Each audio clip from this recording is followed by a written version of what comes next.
नरकग्नि the hell fire part 7। दोस्तों, कैसे हैं आप सब? आशा है कि आप सब अच्छे होंगे। अगर आपको मेरी ये कहानी पसंद आ रही है तो मेरे चैनल को सब्सक्राइब करना और वीडियो को लाइक करना ना भूलें। साथ ही साथ अपने सारे सोशल मीडिया अकाउंट्स पर इस वीडियो को जितना हो सके शेयर करें। और अगर आप चाहते हैं कि मैं भविष्य में भी आपके लिए ऐसी ही कहानियां लेकर आती रहूं तो उनकी अपडेट्स पाने के लिए बेल आइकन को भी प्रेस कर दें। दोस्तों, अगर आपने इस कहानी के पिछले भाग को नहीं सुना है तो पहले उन सारे भागों को सुन लें, वरना आगे की कहानी आपको समझ नहीं आएगी। तो चलिए शुरू करते हैं। मुझे समझ ही नहीं आ रहा था कि आगे क्या करूं। एक पल को मुझे ऐसा लगने लगा कि मैं सच में एक मीडियम हूं और अब जाकर किसी तरह से अचानक ही मेरी शक्तियां जागृत हो उठी हैं। मैडम, मैडम, क्या वो अब भी यहाँ हैं?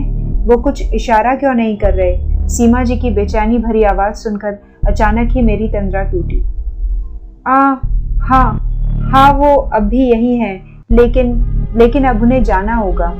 मेरी बात खत्म होते होते सीमा जी का खिला हुआ चेहरा ऐसे मुरझा गया जैसे पूर्णिमा की चांद को अचानक ही अमावस ने ढक लिया हो। सॉरी सीमा जी, पर ऐसी चीजों की एक सीमा रेखा होती है जिसके इस तरफ रहने में ही हम सबकी भलाई है। हम ज्यादा देर तक उन्हें नहीं रोक के रख सकते, क्योंकि ज्यादा देर तक अगर दूसरी दुनिया का द्वार खुला रहा तो ऐसी शक्तियां भी इस तरफ आ सकती है जिन्हें यहाँ नहीं आना चाहिए। आई होप कि आप समझ रही होंगी, है ना सीमा जी? उन्हें गुड बाय कहिए सीमा जी, अलविदा कहिए उन्हें।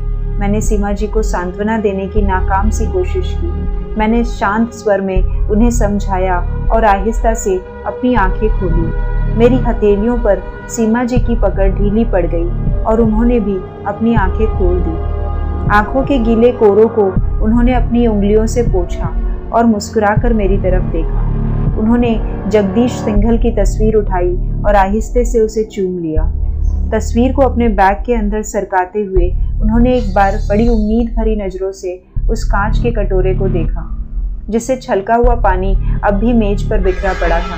मैं अच्छे से उनकी मनोदशा समझ रही थी। मेरे क्लाइंट्स के साथ अक्सर ऐसा होता था। जिस चीज से भी उन्हें इशारा मिला हो वो उनसे एक लगाव सा महसूस करते थे और उनके इस लगाव का मान रखने के लिए मैं वो चीज उन्हें दे दिया करती थी, जैसा कि मैंने अभी किया। वो जा चुकी थी। मेरी मेज पर 2000 के नोटों की एक पतली सी गड्डी रखी थी। कोई और दिन होता तो मैं खुशी से नाच रही होती, लेकिन जो आज हुआ था उसने मुझे सोचने पर मजबूर कर दिया था। आखिर कटोरे का पानी छलका कैसे? क्या सच में जगदीश सिंघल की आत्मा यहाँ आई थी? और ये ख्याल आते ही मैं बुरी तरह से सिहर गई। पता नहीं किस भावना के वशीभूत होकर मैंने उन नोटों को अब तक हाथ नहीं लगाया था। तो हो गई तेरी साधना? मुलाकात करवा दी तूने लैला मजनू की? सीमा जी के जाते ही वो कमरे में दाखिल हुआ। मैंने एक गहरी सांस छोड़ी और खामोशी से बस गर्दन हिलाकर सहमति भर दी। ओ वाओ, बड़ी भारी कमाई हुई है आज तो तेरी। उफ, ये सीमा सिंघल काम क्या करती है? मुझे जॉब वॉब दे सकती है क्या? उसने नोटों को हथेली पर रखकर तोलते हुए कहा। मैंने सामानों को सहेजते हुए उचटती सी नजर उस पर डाली। मेरे मन मस्तिष्क में इस वक्त सवालों का अंधड़ सा चल रहा था। अरे कम से कम थैंक्स तो बोल दे मिस मिस्टीरियस माया। उसने मेरी आंखों के आगे चुटकी बजाई। थैंक्स? मैं चौंकी। थैंक्स किस लिए? मैंने आंखें सिकोड़ी और दोनों बाजुओं को बांधकर उसकी तरफ देखा। तेरे मिस्टर जगदीश सिंघल मेरे ही बुलाने पर आए थे बेवकूफ। वो खिलखिला कर हंसा और उसकी हंसी ने जैसे मुझे धरती पर ला पटका। तो वो तुम थे? मुझे मेरे कानों पर यकीन नहीं हो रहा था। हाँ, और नहीं तो क्या, मिस्टर जगदीश सिंघल थे। उसने बाईं आंख दबाई। ओह, मुझे झटका सा लगा था, पता नहीं क्यों। लेकिन अरे तुम दोनों की आंखें बंद थी और मुझे पता है तू अपने पैरों के पास छुपा के रखी टेप ऑन करती है और उसमें से कुछ अजीब सी आवाजों का शोर सुनाई पड़ता है, जैसे कोई फुसफुसा रहा हो। थोड़ी देर मैंने इंतजार किया। वहां पर्दे के पीछे छुपा हुआ था मैं। उसने दीवार की तरफ इशारा किया जहां लाल सिल्क का पर्दा लटक रहा था। Oh shit! मैंने अपनी हथेली अपने माथे पर जोर से दे मारी। इसकी तो बैटरी खत्म हो गई थी और मैं उसे बदलना बिल्कुल ही भूल गई थी। मुझे अचानक ही याद आ गया था कि मेरा इंतजाम क्यों फेल हुआ था। हाँ, मुझे भी ऐसा ही कुछ लगा और तब जो मुझे सूझा वो मैंने करा। कटोरी के पानी को छलका दिया और आ गए तेरे सिंघल सर यहाँ। और हाँ, वो मोमबत्तियां भी मैंने ही बुझाई थी। उसने अपने बाजुओं को लपेटते हुए गर्व से अपना चेहरा उठाकर कहा। ओके, मैंने आहिस्ता से प्रतिक्रिया दी। ओके बस, अरे अब तो थैंक्स बोल दे चुड़ैल, तेरे नोट कम नहीं हो जाएंगे। उसने नोटों की गड्डी मेरी हथेली पर रखते हुए टोन किया। अच्छा ठीक है, बहुत शुक्रिया। अब एक और बात बता फिर। हाँ पूछना।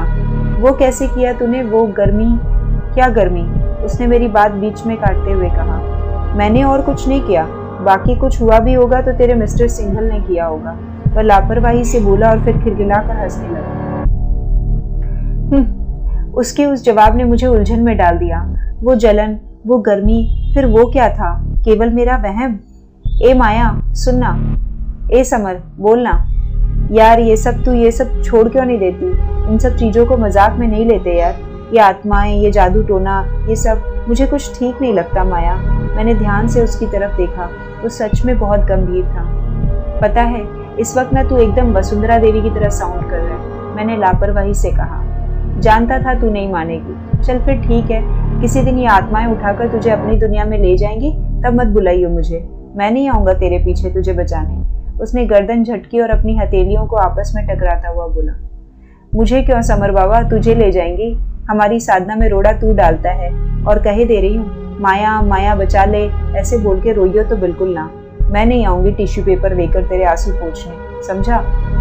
समझ गया मेरी माँ, गलती हो गई थी। उसने अपने दोनों हाथ मेरे आगे जोड़ दिए थे और मैंने अपनी उंगलियों से उसके रेशमी बालों को बिखेर दिया और वहां से दौड़कर भागी। वह चिढ़कर मुट्ठी बनाए मेरे पीछे मुझे पकड़ने दौड़ा। समर के पूरे व्यक्तित्व में सबसे खास उसके रेशमी गहरे महोगनी जैसे रंग के बाल थे, जिसे देखकर लड़कियां तक जल भुन जाती थी। उसके बालों को हाथ लगाओ और वह छुट्टे सांड की तरह बिदक जाता था। तो इस वक्त मैं उसके आगे और वो मेरे पीछे बिल्कुल टॉम एंड जेरी की तरह लगे थे। कुछ साल पहले अनाथ आश्रम के गेट पर आइसक्रीम का ठेला लगा था और मैं ललचाई आंखों से उसे ऐसे देख रही थी जैसे देख देख कर ही उसका ठंडा मीठा सा स्वाद महसूस कर लेना चाहती थी। ये लो। मैंने चौंक कर आवाज की दिशा में देखा। वो करीब मेरी ही उम्र का लड़का था, जिसने अपने दोनों हाथों में आइसक्रीम पकड़ रखी थी और एक हथेली उसने मेरी तरफ बढ़ा दी। लो, मैं दो थोड़े ना खाऊंगा, एक तुम्हारे लिए है, उसने थोड़ा जोर देकर कहा। मैं कुछ आश्चर्य और कुछ संकोच में गड़ी जा रही थी। आइसक्रीम बूंद बूंद करके पिघल कर जमीन पर गिर रही थी। लड़का बौखलाया। अरे लो भी, पिघल के गिर रही है, देखो। मेरी ओर से कोई प्रतिक्रिया ना होते देखकर उसने एक आइसक्रीम जबरदस्ती मेरे मुंह में ठूसने की कोशिश की और उसके इस अप्रत्याशित हरकत से मैं बुरी तरह से भन्ना गई और इसी चक्कर में वह आइसक्रीम जमीन पर गिर पड़ी। अरे समर, क्या कर रहे हो? नहीं ले रही तो जाने दो ना, तुम आ जाओ इधर। कितनी बार कहा है अजनबियों से दोस्ती अच्छी नहीं। एक सख्त नारी स्वर मेरे कानों में पड़ा। मैंने उस तरफ नजर दौड़ाई। शायद उस लड़के समर की मम्मी थी वो, और उनके गुस्से से भरी आवाज ने मुझे बुरी तरह से डरा दिया था। मुझे लगा आइसक्रीम गिराने के कारण कहीं मुझे डांट न पड़ जाए, सो मैंने एक नजर जमीन पर गिरी धूल से सन चुकी आइसक्रीम पर डाली और फिर बिना पीछे पलटे तेजी से अनाथ आश्रम के मुख्य द्वार के अंदर तरफ दौड़ लगा दी। 2 मिनट बाद मैंने हिम्मत करके बाहर झांका।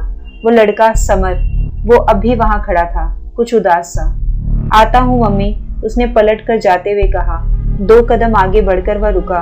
उसने पीछे मुड़कर देखा और उप्स, अपनी मम्मी की नजर बचाकर उसने अपनी आइसक्रीम भी जमीन पर गिरा दी और दोनों हाथों को झाड़ता हुआ अजीब सा मुंह बनाने लगा। मैं दरवाजे की ओट से देखती भर रह गई थी। मेरे होठ खुद ब खुद ही मुस्कुरा उठे थे और जहां तक मुझे याद था, मैंने पहली बार जाना कि मुस्कुराना क्या होता है।